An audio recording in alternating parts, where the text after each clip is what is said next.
सीधा कंट्रीब्यूशन लोकतंत्र में लोगों का गांव से ही है। तो गांव के लोग हमेशा अपना शासन अपने हाथ में रखते हैं।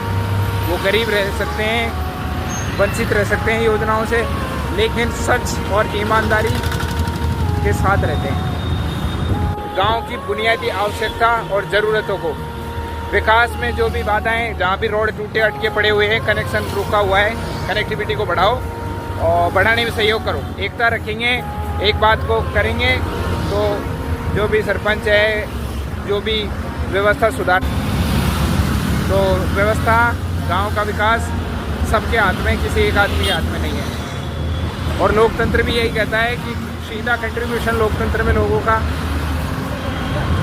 गांव से ही है। तो गांव के लोग हमेशा अपना शासन अपने हाथ में रखते हैं। और गांव में जो भी विकास नहीं हुआ है, गांव के जो भी सबसे निचले तबके के लोग हैं, जिनको सरकारी योजनाओं का लाभ नहीं मिला है, उनको लाभ मिलवाएंगे। जिनको पढ़ाई में पीछे छोड़ा गया है या रखा गया है किसी भी वजह से, उनको पढ़ाई में आगे लाएंगे। उनको हर बात के बारे में सूचना करेंगे, उनको जागरूक करेंगे। तो मेरा केवल जागरूकता, एक मान लो कि मैं उन लोगों को जागरूक करना चाहता हूँ जो गांव की वास्तविक में ईश्वरीय प्रवृत्ति को निभाते निभाते अपना पूरा जीवन है ना संघर्षों में व्यतीत कर देते हैं। मुझे सुनने के लिए आपका बहुत बहुत धन्यवाद।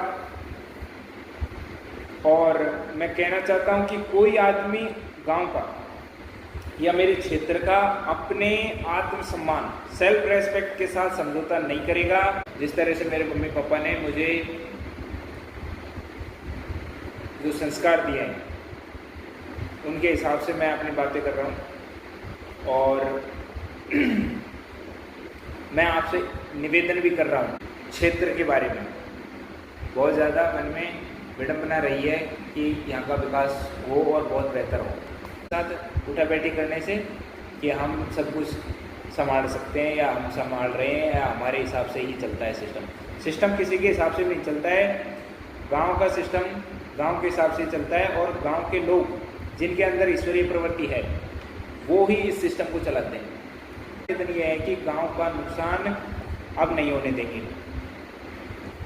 और गांव आस पास कुछ लोगों को मैं देखता हूँ कि उनको शिक्षा से भी वंचित रखा गया है, तब मुझे बहुत दुख होता है। बाकी थैंक यू, धन्यवाद।